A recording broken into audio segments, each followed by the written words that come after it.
배나영의 보이스 플러스. 부플리 여러분, 일주일 동안 안녕하셨어요? 혹시 오늘 제 영상의 썸네일 글자가 분홍색으로 바뀐 걸 눈치채고 클릭하신 분이 계실까요? 핑크 펭귄이라니 너무 흥미로운 주제 아닌가요? 빌 비숍이 쓴 이 핑크 펭귄이라는 책은요, 모두가 똑같아 보이는 고만고만한 그런 펭귄이 아니라 눈에 확 띄는 핑크색 펭귄이 되라는 이야기를 하고 있어요. 저자는 어느 날 펭귄 위대한 모험이라는 다큐멘터리 영화를 봤대요. 특히 관심이 갔던 부분이 수천 마리의 펭귄들이 옹기종기 모여있는 장면이었는데요. 그 모든 펭귄이 모두 똑같아 보인다는 점이 굉장히 흥미로웠대요. 어느 펭귄이 어느 펭귄인지 전혀 구별할 수가 없었다는 거죠. 실제로 펭귄들조차 자신의 짝을 찾지 못해서 어려움을 겪는다는 거예요. 펭귄 스스로들조차 서로가 똑같아 보인다는 얘기입니다. 저자는 대부분의 사람들이 이런 펭귄 프로블럼을 겪고 있다고 말해요. 많은 사람들이 같은 종류의 제품이나 서비스를 팔아요. 몇 가지 미세한 차이점은 있지만 시장의 관점에서 보거나 고객이 봤을 때는 모두 똑같은 펭귄처럼 보인다는 사실이에요. 그래서 이런 펭귄 프로블럼을 반드시 해결해야 한다고 말합니다. 어쩌면 이렇게 생각하실 분들도 있어요. 나는 그렇지 않아. 나는 그런 펭귄이 아니야. 경쟁자들과 나는 완전히 다르거든. 이렇게 생각하실 수도 있어요. 하지만 문제는 당신의 고객들도 그렇게 생각하는가 하는 점이에요. 당신의 잠재 고객들은 다른 펭귄들과 당신을 구별할 수 있나요? 당신이 다른 모두와 같지 않다는 사실을 금방 알아챌 수 있나요? 따지고 보면 펭귄은 하나하나 모두 나름의 생각과 느낌과 능력을 보유한 유일무이한 존재일 거예요. 하지만 아무도 그 차이를 구별할 수가 없고 구별하고자 애쓰지도 않아요. 다른 펭귄들하고 똑같기 때문이죠. 그게 바로 이 책을 읽어야 할 이유입니다. 어떻게 하면 나는 다른 펭귄들과 다르게 보일 수 있을까요? 저자는 핑크 펭귄에서 해답을 찾으라고 말해요. 지난 주말에 이 책을 손에서 잡자마자 정신없이 읽었습니다. 너무 딱 맞는 비유와 굉장히 명쾌한 해결책을 담고 있는 책이에요. 이 책은 2017년에 초판이 발행된 이후에 마케터가 읽어야 할 필독서로 꾸준히 추천을 받았었는데요. 어떻게 하면 내가 핑크 펭귄으로 자리매김할 수 있을까 고민하시는 분들께 이 책을 권합니다. 다른 펭귄들과 완전히 구별되는 독보적인 그 무언가, 핑크 펭귄으로 거듭나고 싶으신 분들께 이 책 요약해서 소개해 볼게요. 구독과 좋아요, 알림 설정 감사드려요. 핑크 펭귄, 빌 비숍 지음, 안진환 옮김, 스노우 폭스 북스. 왜 핑크 펭귄은 그렇게 드문가? 펭귄 무리에서 돋보이려면 빅 아이디어가 필요합니다. 달라도 아주 많이 달라야 합니다. 방 안의 온도가 22도인데 누군가 온도를 22.5도로 올려놓았다고 해도 사람들은 차이를 느낄 수가 없어요. 충분히 달라지지 않았기 때문이에요. 많은 사람들이 이런 실수를 합니다. 무언가 다르게 행하지만 아주 조금 다르게 갈 뿐이에요. 사람들의 눈에는 여전히 다른 펭귄들과 똑같아 보이죠. 하지만 누군가 실내 온도를 33도로 올려놓으면 어떻게 될까요? 누구라도 그 변화를 알아챌 수가 있어요. 사람들은 땀을 흘리면서 완전히 찜통이 됐다고 누가 이렇게 온도를 올렸어? 라고 말을 하겠죠. 우리가 해야 할 일이 바로 이런 거예요. 온도를 충분히 높이 올려서 사람들이 알아챌 수 있게 완전히 다른 무언가를 해야 해요. 그게 바로 빅 아이디어입니다. 다른 펭귄이 이미 하고 있는 걸 모방해서는 앞서 나갈 수도 없고 독특하게 두드러질 수도 없어요. 그저 추종자가 될 뿐이죠. 그렇다면 독특한 빅 아이디어를 도출하려면 어떻게 해야 할까요? 고객에 대해 생각하는 것에서부터 시작하세요. 너무 뻔한 조언이라고 생각하실지도 모르겠어요. 하지만 이건 그렇게 쉬운 일이 아닙니다. 왜냐하면 19세기 이래 지금까지 비즈니스의 중심은 늘 제품과 서비스였기 때문이에요. 성공하려면 제품을 고안하고 그걸 만드는 기계를 구축하고 생산된 제품을 판매해서 많은 돈을 벌어들이기만 하면 됐어요. 많은 사람들이 이 공식을 따라서 부자가 되었죠. 하지만 세상이 변했습니다. 이제는 월드와이드 웹 세상이 되었거든요. 갈수록 경쟁자들이 늘어가면서 시장이 들끓기 시작했어요. 사람들은 가격 경쟁을 하기 시작했죠. 어디를 둘러봐도 다른 펭귄들이 득실거리고 있어요. 제조해서 팔 만한 또 다른 제품을 아무리 물색해도 이미 200개의 회사들이 진을 치고 있는 상황이에요. 요점은 세상이 변했다는 겁니다. 어느 분야든 이미 많은 펭귄이 진을 치고 있어요. 따라서 빅 아이디어가 필수입니다. 그러기 위해선 새로운 사고 프로세스를 이용해야 해요. 지난 200년 동안 세습된 제품 우선 사고방식을 떨쳐내버리세요. 고객에게 초점을 맞추세요. 이제 온도를 충분히 높이 올리고 진정으로 뜨거운 무언가를 제시하세요. 그러고 싶다면 제품이나 서비스는 잊어야 합니다. 그 새로운 출발점은 바로 당신의 넘버원 고객 유형이에요. 넘버원 고객 유형에 초점을 맞춰라. 대부분의 기업은 여러 유형의 고객들과 거래를 해요. 거듭 강조하지만 초점을 맞춰야 합니다. 하지만 그 중에서도 어떤 고객과 거래하고 싶은지 분명히 결정해야 해요. 넘버원 고객 유형에 집중하세요. 당신의 넘버원 고객이 어떤 유형인지 생각해 보세요. 거래하는 모든 종류의 고객을 쭉 적어놓고 그 중에서 최상의 고객을 선택하면 돼요. 어떤 유형의 고객과 거래하고 싶으세요? 누구와 거래해야 일도 즐겁고 수익도 많이 발생하나요? 거래하기 싫은 고객 유형이 있나요? 최상의 고객을 선택하는 게 쉽지 않을 경우에는 최악의 고객부터 지워나가면 돼요. 한 가지 유형의 고객에만 초점을 맞추기가 그리 쉽지 않을 거예요. 다른 유형의 고객들을 포기하기가 어렵거든요. 어쩌면 돈 벌 기회를 저버리는 것처럼 느껴질 수도 있어요. 하지만 사실은 그 반대입니다. 치과 의사들만을 고객으로 삼겠다고 결정한 자산관리사가 있었어요. 그 결정을 내릴 당시 그의 고객 가운데 치과 의사는 5명에 불과했죠. 하지만 지금은 300명이 넘어요. 치과 의사들에게 초점을 맞춤으로써 마케팅에 투자하는 시간과 비용을 하나의 시간에만 쏟아부으면서 몇 가지 빅 아이디어를 개발했기 때문이에요. 이제 그는 치과 의사들 사이에서 넘버원 자산관리사로 통하고 있죠. 충분한 시간을 가지고 나의 고객을 신중하게 결정하세요. 분명 당신이 내리는 가장 중요한 결정이 될 거예요. 고급 차별화로 매출을 늘려라. 제품이나 서비스에 더 높은 가격을 매기고 싶겠죠. 누구나 분명히 그러고 싶을 거예요. 하지만 고객이 받아들이지 않을 것이란 생각도 들겠죠. 고객이 우리에게 등을 돌리고 낮은 가격을 제시하는 다른 경쟁자와 거래하면 어쩌지 하고 걱정이 될 거예요. 그렇다면 고객을 잃지 않으면서 더 높은 가격을 책정하는 방법이 있지 않을까요? 저자는 이런 해법을 제안합니다. 모든 것의 수준을 높이는 빅 아이디어를 패키징하는 거예요. 예를 들어 호텔 경영을 생각해 보세요. 합리적인 가격의 룸이 400개라면 40개 정도는 펜트하우스 스위트룸을 마련해요. 손님들에게는 일반 룸과 스위트룸이 있다고 알려주는 거예요. 결정은 고객의 몫이죠. 이 접근 방식에는 아무런 리스크도 따르지 않아요. 고객이 스위트룸을 선택하면 더 많은 돈을 벌 수 있고요. 원치 않는다고 해도 여전히 일반 룸을 이용하는 고객으로 남을 거예요. 오히려 이 스위트룸 패키지를 개발하지 않으면 리스크가 발생하죠. 경쟁업체에서 프리미엄 서비스를 개발하면 어떤 일이 벌어지겠어요? 분명 당신의 넘버원 고객들 중에 일부는 그쪽으로 이동할 거예요. 기억하세요. 모두가 최저가만 찾는 것은 아니에요. 당신은 시장에 나온 가장 싼 자동차를 구입해서 몰고 다니지 않죠? 가장 싸게 파는 식당에 가서 외식을 즐기지 않죠? 싸구려 중고 의류만 사입지도 않아요.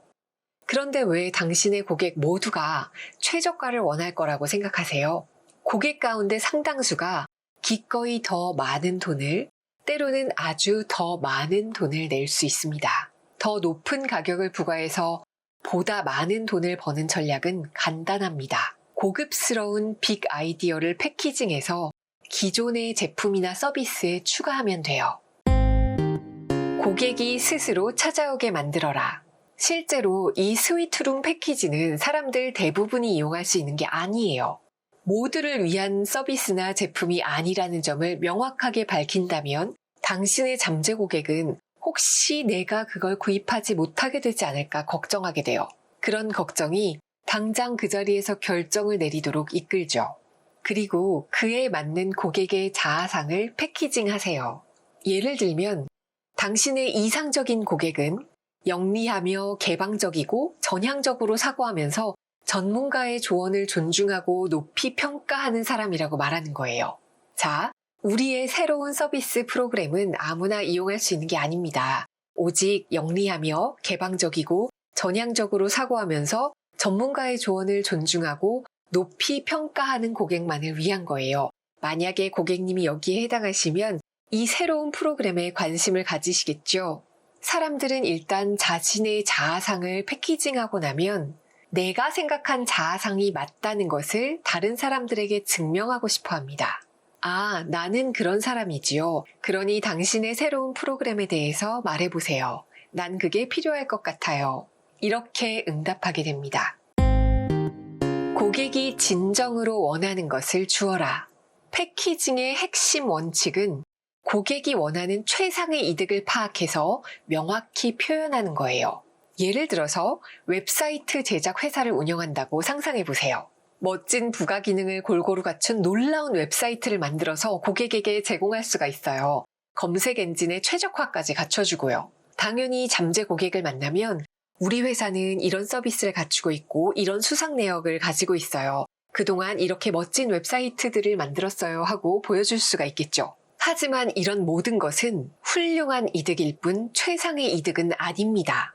고객의 관점에서 바라보면 멋져 보이는 웹사이트를 가지고 구글의 첫 페이지에 노출되는 것도 원하긴 하겠죠. 하지만 그건 2차적인 이득이에요. 고객의 관점에서는 나의 웹사이트를 통해서 새로운 고객을 확보하는 것, 그게 그가 바라는 최상의 이득입니다. 예를 들어 장례식장에서는 어떤 유골함을 쓰느냐, 어떤 조화를 쓰느냐, 어떤 관을 제공하고 어떤 프로세스를 가지고 장례 의식을 하느냐가 아니라 고객들로 하여금 위로와 보살핌을 받는다고 느끼게 하는 게 최선인 거예요. 고객이 원하는 최상의 이득을 이해한다면 그 장례식장은 업계의 다른 펭귄들과 다른 면모를 보일 수 있겠죠. 대부분의 펭귄들이 같은 자리에 모여 있는 이유는 고객에게 제공할 수 있는 새로운 가치를 생각해내지 못하기 때문이에요. 고객이 원하는 궁극적인 최상의 이득은 기존의 모습에서 벗어나서 많은 면에서 새로운 면모를 갖추는 변혁입니다. 매매에만 초점을 맞추지 마세요. 저자가 매매 경제라고 부르는 이 경제의 각 플레이어들은 특정한 제품이나 서비스를 고객에게 판매합니다. 하지만 고객에게 궁극적인 최상의 이득을 제공하지 못하고 있어요. 고객의 완전한 변혁을 이루도록 도와야 해요. 예를 들어 의료산업에서 진정으로 사람들이 건강한 몸을 만들고 건강하게 살아가기를 돕고 있나요? 그래서 사람들이 전반적으로 더 건강해지고 있나요? 자동차 산업은 어떨까요? 자동차 회사들과 정유회사들은 진정으로 사람들이 유지보수가 별로 필요 없는 녹색 에너지 차량을 몰고 다니길 원할까요? 교육 시스템은 어떨까요? 오늘날의 아이들은 예전보다 더 잘 교육되고 있나요? 핑크 펭귄이 되고 싶다면 고객들이 바람직한 면모를 갖추도록 돕는 변혁 프로세스를 개발해야 해요. 그저 매매를 하는 것이 아니라 변혁을 촉진하는 쪽으로 전환해야 합니다. 고객에게 도움이 되건 안 되건 제품을 팔기만 하면 된다고 스스로를 납득시키다 보면 지속성을 가질 수가 없어요. 결국 고객들은 알게 되죠. 그런 제품들로는 최상의 이득을 성취할 수가 없거든요. 핑크 펭귄이 되기 위해서는 제품 판매가 전부가 아니라 할 수 있는 훨씬 많은 일들이 있다는 사실을 깨달아야 합니다. 사람들을 돕는 빅 아이디어를 끊임없이 만들어 보세요. 핑크 펭귄이 제공하는 3가지 혜택. 고객이 최상의 이득을 성취할 수 있도록 빅 아이디어를 개발해 보세요. 빅 아이디어를 개발할 수 있는 방법으로는 고객에게 관심과 코칭과 코디네이션, 이렇게 3가지를 제공하는 방법이 있습니다. 첫 번째, 고객에게 관심을 기울이세요. 고객에게 진정한 관심을 기울이는 방법은 아주 많습니다. 고객의 성공을 나의 성공으로 만드세요. 고객에게 관심을 가져주는 것도 중요하지만 어떤 고객을 도울지에 대해서도 주의를 기울여야 합니다. 살면서 관심을 기울일 수 있는 사람의 수는 한정이 되어 있어요. 그러니까 선별을 해야 하죠. 당신의 빅 아이디어가 모두를 위한 게 아닌 이유도 여기에 있습니다. 당신의 빅 아이디어는 당신이 쏟는 관심의 진가를 인정하는 사람들만을 위한 것이에요. 그걸 모르는 사람들은 당신의 관심을 받을 자격이 없습니다. 두 번째, 당신의 수익도 올리고 고객의 만족도도 높이는 코칭을 해보세요. 코칭은 당신의 뜻을 고객에게 강요하는 게 아니라 그들에게 권한을 부여하는 거예요. 각각의 단계마다 고객이 자신의 상황에 대해서 생각해보고 중요한 선택을 내리도록 적절하게 돕는 거예요. 고객에게 이렇게 해보세요라고 말하는 게 아니에요. 그들이 무엇을 할 필요가 있는지 파악할 수 있게 돕는 거예요. 예를 들어서 피트니스 코치의 역할을 하면 돼요. 운동하러 온 고객을 위해서 내가 직접 푸시업을 하는 게 아니라 고객이 푸시업을 하도록 돕는 거예요. 고객이 무엇을 어떤 순서로 해야 하는지 모르는 상황에서 그 과정을 제대로 밟아 나가도록 해야 합니다. 마지막으로 고객에게 제공할 수 있는 가장 가치가 높은 혜택인 코디네이션을 제공하세요. 고객은 여러 가지 일로 바쁠 수밖에 없어요. 선택할 수 있는 것들이 수만 가지가 있다는 것을 알지만 어떤 것을 골라야 하는지, 어떻게 조합하고 조직화해야 가장 효과적인지에 대해서 고객들은 대개 잘 모릅니다. 오늘날의 고객들이 코디네이터를 필요로 하는 이유가 그거예요. 예를 들어 고객이 마케팅을 하고 싶어요. 그런데 DM 발송 회사를 찾으면 DM을 권유하고요. 웹사이트 제작 회사를 찾으면 웹 마케팅을 권유하죠. 하지만 고객의 최선의 이익을 위해서 마케팅 코디네이터가 되어보세요. 모든 마케팅 도구를 함께 살펴보면서 고객이 마케팅 계획을 짜도록 도와주는 거예요. 미디어 매체 광고, DM, 웹사이트, 책자, 세미나, 박람회, 고객이 필요로 하는 모든 마케팅 도구를 같이 검토하는 거죠. 고객이 자신의 계획에 맞는 최상의 도구들을 고를 때 도와주는 거예요. 그게 바로 본격적인 코디네이터 역할입니다. 고객의 최상의 이익을 우선시하는 객관적인 전문가로 보일 수 있어요. 이렇게 관심과 코칭과 코디네이션을 제공한다면 당신은 더 이상 그냥 펭귄이 아니에요. 완전히 다른 플레이어로 부각됩니다. 이렇게 핑크 펭귄이 되고 나면 다른 펭귄들조차 당신을 다르고 특별한 존재로 인식하게 됩니다. 그러니 생각해보세요. 관심과 코칭과 코디네이션을 보다 많이 제공하려면 무엇을 어떻게 하면 될까요? 패키징에 목숨을 걸어라. 패키징을 하느냐 안 하느냐, 그게 문제입니다. 패키징을 그냥 무언가를 예쁘게 포장하는 것으로 인식하지 마세요. 패키징을 적절히 행하면 사람들이 오해나 편견을 극복하도록 도울 수가 있어요. 사실 우리 모두가 모종의 패키징을 행하고 있습니다. 우리가 말하는 모든 것과 행하는 모든 것, 타인에게 외모를 보이는 방식 등이 모종의 패키지를 창출한다는 얘기예요. 이 패키지는 올바른 메시지를 전달할 수도 있고 그릇된 메시지를 전달할 수도 있어요. 긍정적인 이미지를 줄 수도 있고 부정적인 이미지를 줄 수도 있죠. 다시 말하면 아무것도 안 하더라도 당신은 여전히 패키징되고 있어요. 따라서 의도를 가지고 자기 자신을 패키징하지 않으면 나에게 전혀 도움이 안 되거나 방해가 될 수 있습니다. 브랜딩과 패키징을 적절하게 이용하려면 용어부터 명확히 이해해야 해요. 당신의 브랜드는 고객이 당신과 당신의 회사에 대해 갖고 있는 생각과 느낌의 조합이에요. 브랜딩은 그런 브랜드에 이름이나 이미지를 부여하는 작업이죠. 패키징은 고객에게 이런 브랜드를 각인하기 위해서 이용하는 모든 것, 아이디어, 표현, 이미지, 경험 등을 조합하는 작업이에요. 다시 말하면 브랜드는 문자 그대로 고객의 머리와 가슴 속에 있는 무엇이고요. 패키징은 거기에 도달하기 위해서 당신이 행하는 무엇입니다. 브랜딩 없이 패키징이 있을 수 없고요. 패키징이 없으면 브랜딩도 의미가 없습니다. 브랜드는 고객이 중심이고 패키징은 당신이 하는 일이 중심입니다. 스타벅스라는 브랜드를 떠올려 보세요. 어떻게 고객들에게 인식되고 있나요? 바로 패키징을 이용해서예요. 아이디어와 표현, 이미지, 경험의 패키지를 조합해서 고객들에게 강력하고 긍정적인 브랜드로 굳어진 거죠. 이렇게 브랜드가 강력하면 사업을 다음 단계로 성장시키는 일이 훨씬 쉬워집니다. 대부분의 회사들은 성공에 필요한 거의 모든 것, 95%는 이미 이루어 놓은 상태예요. 하지만 95%는 충분하지 않아요. 나머지 5%, 그 패키징을 마저 완수해야 할 필요가 있고, 그래야 변혁을 이룰 수가 있습니다. 빅 아이디어를 위한 테마를 마련하라. 여러분 이 책 아시죠? 누가 내 치즈를 옮겼을까? 라는 책이요. 수많은 사람들이 변화에 대한 책을 썼지만 유독 이 책만이 사람들의 상상력을 그렇게 확실하게 사로잡은 비결은 아마 변화에 대처해야 하는 생쥐들을 테마로 삼았기 때문일 거예요. 정말 적절한 비유를 동원한 거죠. 마찬가지로 이 핑크 펭귄의 저자도 무역 박람회에 출품할 때 부스 앞에 커다란 분홍색 펭귄을 세워놓습니다. 사람들이 부스에 찾아와서 물어보죠. 대체 그 펭귄 얘기가 뭡니까? 이 펭귄을 테마로 해서 고객들과 관계를 구축할 기회를 잡는 거예요.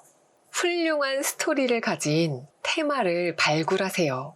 테마를 이용하는 건 효과적이면서 재미까지 더해줍니다. 사람들에게 재미를 안겨주면 신뢰도가 높아지고 더 많은 고객과 더 빠르게 거래를 맺는 데 도움이 돼요. 브랜드 네임을 붙여야 고객이 온다. 굉장히 재미있는 예시를 들었어요. 손에 잡히지 않는 무언가를 묘사하려면 브랜드 네임을 이용해야 한대요. 그래서 저자는 굉장히 재미있는 예시를 들었는데요. 웬디라는 여성의 예시예요. 의류업체에서는 옷을 만들어서 소매점에 내보내기 전에 세탁하고 다림질하는 작업을 하는데요. 웬디는 그런 일을 맡는 하청업자였어요. 쉽게 말하면 일종의 세탁 서비스를 한 거죠. 저자는 웬디를 만나서 이 서비스에 걸맞은 브랜드 네임을 만들었어요. 그 이름은 바로 더 프레스토 프레싱 시스템이었어요. 모든 일이 체계화돼서 돌아간다는 걸 강조하기 위해서 시스템을 붙였고요. 빠르고 편리한 서비스라는 의미에서 프레스토라는 단어를 담았습니다. 그래서 통상적인 세탁이나 다림질 서비스와는 다르다는 느낌을 주는 특별한 브랜드 네임을 마련했죠. 이 이름 뒤에 슬로건도 추가했어요. 더 프레스토 프레싱 시스템. 당신의 긴급한 니즈까지 다려드립니다. 이 이름을 이용한 덕분에 어쩌면 구멍가게로 전락할 수 있었던 세탁 업체를 대형 도급 업체로 변혁시킬 수 있었습니다. 빅 아이디어에 대한 브랜드 네임은 잠재 고객의 마인드를 집중시키는 데 도움이 돼요. 더 이상 내 비즈니스가 무엇인지 설명하느라고 1시간씩 소비할 필요가 없어요. 멋진 디자인으로 신뢰를 구축하라. 상상해보세요. 거리 한쪽에 2개의 레스토랑이 나란히 서 있습니다. 두 곳 다 가본 적이 없는 곳이에요. 두 곳 모두 메뉴도 훌륭하고 셰프도 인류예요. 서비스도 탁월하고 음식 가격도 같은 수준입니다. 하지만 두 곳의 레스토랑은 한 가지 큰 차이가 있어요. 왼쪽 레스토랑은 다소 지저분하고 낡아 보이고 약간 어두워요. 반면 옆에 있는 레스토랑은 비교적 아름다워요. 내부 장식도 화사합니다. 테이블과 식탁보, 조명이 어우러져서 따뜻하고 우아한 분위기를 연출해요. 어느 레스토랑에 가고 싶으세요? 당연히 두 번째 레스토랑이겠죠. 다른 모든 조건이 같다면 고객들의 대부분은 아름다운 쪽을 선택합니다. 왜냐? 상대적으로 더 신뢰감이 가기 때문이에요. 논리적으로 그곳이 더 청결하고 더 쾌적하고 음식이 더 맛있을 것 같기 때문이에요. 그렇지 않다고 우기고 싶을지 모르겠지만 사실 우리 모두는 겉을 보고 속까지 판단합니다. 실제로 연구조사 결과들은 아름답다는 이유만으로도 더 나은 효과를 발휘한다, 더 나은 기능이 있다라고 믿는다고 말해요. 어느 연구에서는요, 2대의 ATM 기계를 준비했어요. 동일한 기능을 가진 기계인데 한 대에는 쾌적한 색채와 그래픽이 뜨는 아름다운 인터페이스를 장착했고요. 다른 한 대에는 밋밋하고 그냥 단순한 인터페이스를 달았어요. 사람들은 아름다운 ATM 기계를 이용할 때 더 쉽고 편리하게 사용했어요. 아름다운 ATM 기계 앞에서 상대적으로 제반 기능을 덜 헷갈려하고 더 빠르게 용무를 마친 거죠. 다시 말해서 기계 자체의 아름다움이 사람들의 기분을 좋게 만들었고 그 좋은 기분이 머리가 잘 돌아가도록 도왔다는 얘기예요. 그래서 물리적 패키징이 중요합니다. 나를 표현하는 모든 것, 나의 회사를 표현하는 모든 것, 나의 업무를 표현하는 모든 패키지에는 아름답고 명확한 디자인이 반영되어 있어야 해요. 당신이 전달하려는 메시지와 일관되게 그 디자인을 지원하세요. 그 스타일 자체가 당신의 비즈니스를 더욱 두드러지고 의미 있고 기억하기 쉽게 만들어줍니다. 일만 잘하면 됐지 어떻게 보이느냐가 뭐가 중요해. 하지만 착각입니다. 빅 아이디어를 팔려면 신뢰 구축이 말할 수 없이 중요한데요. 잠재 고객들은 당신이 말하는 걸 신뢰할 수 있는지 없는지 판단하기 위해서 실제로 당신이 제시하는 물리적인 이미지, 시각적인 이미지에 대해 판단합니다. 아름답다고 느끼는 무엇인가는 구매하고 그렇지 않다고 느끼는 무언가는 구매하지 않아요. 당신이 디자인에 신경 써야 하는 중요한 이유입니다. 이건 선택사항이 아니에요. 비즈니스의 성공에 필수 불가결한 과정입니다. 펭귄 무리에서 두드러지고 싶다면 당신의 비즈니스와 그 빅 아이디어를 대표하는 캐릭터나 이미지를 창출하세요. 그걸 빅 아이콘이라고 불러요. 이 책에서는 펭귄을 빅 아이콘으로 이용하고 있죠. KFC는 샌더스 대령이라는 빅 아이콘을 거의 50년 이용해오고 있고요. 맥도날드에서는 로널드 맥도날드를 사용하고 있습니다. 빅 아이콘을 이용하는 것은 굉장히 효과가 높은 전략인데도 실제로 행하는 사람들은 매우 드문 편이에요. 어쩌면 몰라서 그럴 수 있겠지만 이제 당신은 변명의 여지가 없습니다. 자, 당신의 빅 아이콘을 무엇으로 정하시겠어요?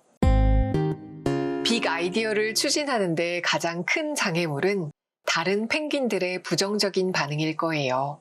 빅 아이디어가 생기면 많은 펭귄들이 달려들어서 당신의 열정을 꺾으려고 들 겁니다. 그래서 빅 아이디어를 밝힐 때 그 대상을 신중하게 선별해야 해요. 아무에게나 빅 아이디어를 털어놓지 마세요. 나의 빅 아이디어를 실행하는데 전념해줄 사람에게만 이야기하세요. 요점은 빅 아이디어를 성장시키기 위한 좋은 환경을 조성하고 친구 펭귄들의 음울한 실패주의에 말려들지 말라는 거예요. 당신의 펭귄 친구들은 아늑한 부빙을 결코 떠나지 않으리라는 사실을 받아들이세요. 머물지 꿈을 쫓아서 움직일지 이건 당신 스스로 결정할 문제입니다. 친구들을 남겨두고 떠나는 건 쉽지 않은 일이에요. 그렇지만 진정 행복해지고 싶으면 펭귄 친구들에게 작별을 고해야 합니다. 펭귄 친구들은 떠나는 당신을 보고 섭섭해하고 아쉬워하겠지만 곧 극복될 거예요. 일단 펭귄 무리를 떠나면 되돌아가는 것은 불가능합니다. 일단 빅 아이디어를 창출하고 나면 돌아가고 싶은 마음이 들지 않기 때문이에요. 하지만 함정에 빠질 수 있어요. 첫 번째 빅 아이디어에 매달려서 그걸 영원한 것으로 만들려고 애쓰는 함정이요. 영원한 빅 아이디어는 없습니다. 흔한 건 쇠하기 마련이에요. 오늘의 빅 아이디어는 언젠간 낡은 아이디어가 돼요. 그럼 또다시 새로운 빅 아이디어를 찾아내야 합니다. 평생 단 하나의 빅 아이디어만 필요하다면 그보다 더 좋은 일은 없을 거예요. 하지만 세상은 그런 식으로 돌아가지 않아요. 지속적으로 빅 아이디어를 생성해야 마땅하다는 사고방식을 가지고 그에 합당한 태도를 취하세요. 그게 최선입니다. 항상 열린 마음으로 새로운 아이디어를 살펴야 합니다. 그러다 보면 어느새 핑크 펭귄이 아니라 보랏빛 펭귄이 되어 있을 수도 있겠죠. 나는 어떻게 하면 핑크 펭귄으로 거듭날 수 있을지 고민하는 한 주 되시길 바라요. 우리는 다음 주에 만나요. 안녕.